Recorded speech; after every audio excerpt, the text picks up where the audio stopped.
Well, the shaking caused by the earthquake threw water from a swimming pool down the height of this.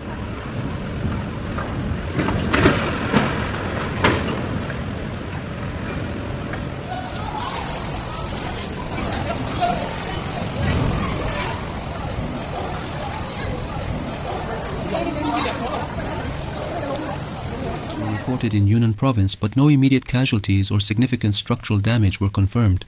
Authorities continue to monitor the situation, warning of potential aftershocks in the coming days.